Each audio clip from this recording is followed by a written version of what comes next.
This video is going to be talking about Theodore Roosevelt. We're going to be talking about how he took on the trusts and how he took on and regulated businesses, the Square Deal, the Roosevelt Corollary, the dollar diplomacy, some issues that we were having with Mexico at the time, and then the construction of the Panama Canal. One of the first things that Theodore Roosevelt did as president was to take on the trusts. He knew that there was a difference between the good trusts and the bad trusts, as you can see here in this picture. He basically didn't want monopolies to control the industry, so that was going to be the fight that he took on. One of the initial companies that he went up against was actually a company set up by J.P. Morgan, the Northern Securities Corp. He felt they had unfair business practices, so he was going to make sure that they stopped doing what he thought was unfair and wrong. So Teddy Roosevelt takes the J.P. Morgan company, the Northern Securities Corp, to court, and the Supreme Court rules in 1904 that they actually had violated the Sherman Antitrust Act. Now, if you guys remember what the Sherman Antitrust Act, you know that bans monopolies from forming. So because it violated that act, Northern Securities was ordered to break up. After this victory, Roosevelt earns the reputation as a trust buster.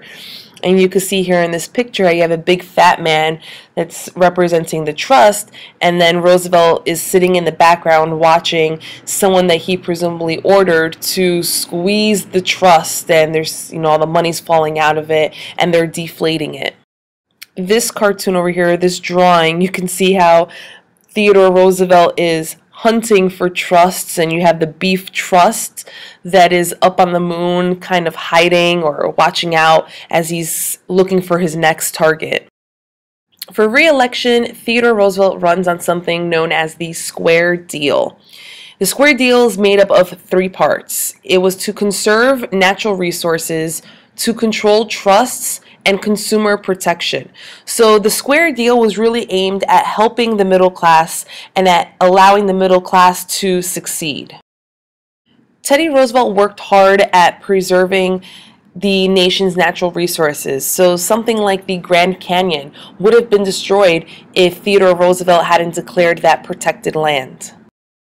If we're talking about controlling trusts, he also passes these two laws over here, which not only outlaws rebates, which were like the special discounts given to people of choice, but it also allowed the ICC to set railroad rates. So they couldn't be charging $5 one day and then $7 another. It had to remain consistent. And the final part of the Square Deal, in terms of protecting consumers, you can see how he is sweeping something into the flames known as the meat scandal, and this is primarily referring to Upton Sinclair's book The Jungle, which we covered in class about that meat factory in Chicago. So this label that we see on all food products now was something that did not exist prior to Teddy Roosevelt passing the following laws. And the two laws that really help to protect consumers is the Meat Inspection Act and the Pure Food and Drug Act, in which the meat packers had to allow inspection of their meat, so you didn't have things like fingers or rats going into meat. And the Pure Food and Drug Act required that the ingredients were listed on all food and drug items, so you knew exactly what you were getting. So shifting gears a little bit, you also have the development of the Monroe Doctrine at this point. The Monroe Doctrine basically says that the colonization of North and South America is over. So it's telling Europe to stop trying to come to North and South America and trying to colonize it, because it is done. It is no longer being colonized. Leave it alone. You can see here in this drawing how the Monroe Doctrine is basically acting like a wall or a barrier protecting the U.S. or North and South America from the chaos that's going on the other side of Europe, Asia, and Africa. And here is Theodore Roosevelt that, is all large, and he's acting like the officer, and he's acting like the one that is going to control everything that is going on in the world. So the Roosevelt Corollary, established by President Theodore Roosevelt, basically said that the U.S. could intervene in Latin American affairs if they are going to preserve law and order. This was not something that the Latin American countries enjoyed. They did not like the U.S. saying that they could intervene if they felt like it, as long as they're preserving law and order. So this did not fare very well with our southern neighbors. You can see here Theodore Roosevelt with his big stick patrolling the Caribbean Sea, making sure that things were in order and keeping a check on everything, even though no one in Latin America was really asking him to do so. Now, furthering this Latin American intervention, President Taft had the dollar diplomacy, which basically encouraged Americans to invest in Latin America. So you can see here how almost half of U.S. investments was in Latin America and the Caribbean, and then another huge chunk of it was to Canada, followed by Europe. And here is a chart of how the U.S. intervened. So you have DR, you have Nicaragua, Haiti, and Honduras. So the U.S. would protect its own businesses, its own investments. It would help to keep the peace or restore order during a revolution or after a revolution. And you can see the years that they were actually involved in Latin American issues or affairs. Dealing with Latin American affairs was not always peaceful. In 1914, U.S. sailors were arrested in Mexico, and President Woodrow Wilson sent in the Navy to actually occupy a Mexican state of Veracruz. The Mexican General Pancho Villa retaliates by killing 18 Americans in Mexico and 17 Americans in the U.S. in the state of New Mexico. So as you can imagine, that did not go over very well with the U.S. government. Here is a picture of Pancho's attack in New Mexico. And this is after the flames and the fire had died out. So basically the buildings were burned to the ground. The U.S. responds by sending in our own general to capture Pancho, but he was actually unsuccessful. And a reward system is set up to capture Pancho. So you can see there was 100,000 pesos or $5,000 for a reward if you capture him. The final topic dealing with Latin America that was really essential, that kind of started with Theodore Roosevelt, is the construction of the Panama Canal.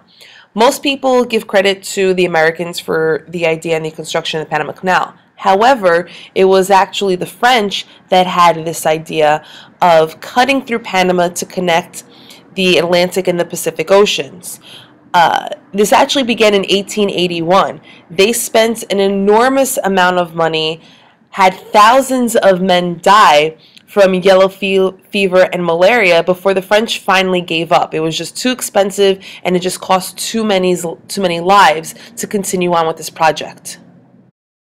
When the French pulled out, Theodore Roosevelt saw this as a huge downfall, a huge failure. It was something that needed to be completed. So Teddy Roosevelt asked Colombia to grant permission to complete the Panama Canal. At this time, Panama as a nation did not exist. So the U.S. actually encouraged the people of Panama to revolt against Colombia to form their own nation and to gain independence.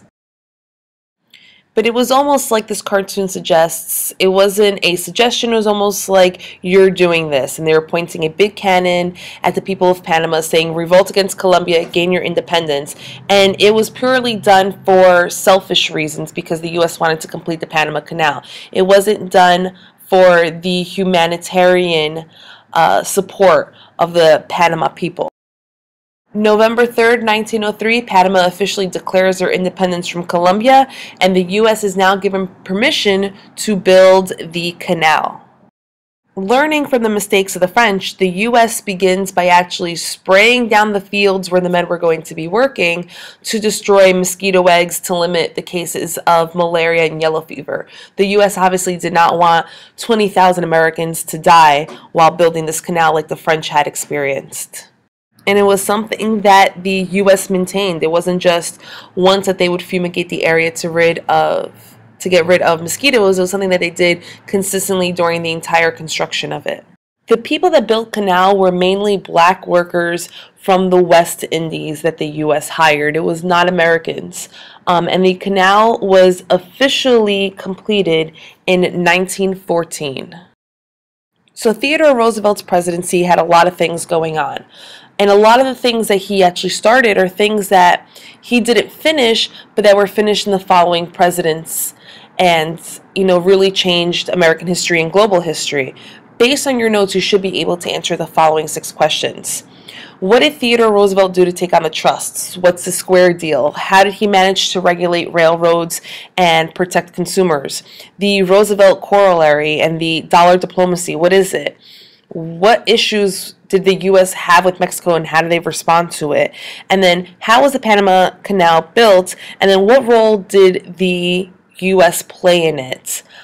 Make sure that you're able to answer these questions. If not, rewatch the video and do not forget to complete your blog. See you guys tomorrow in class.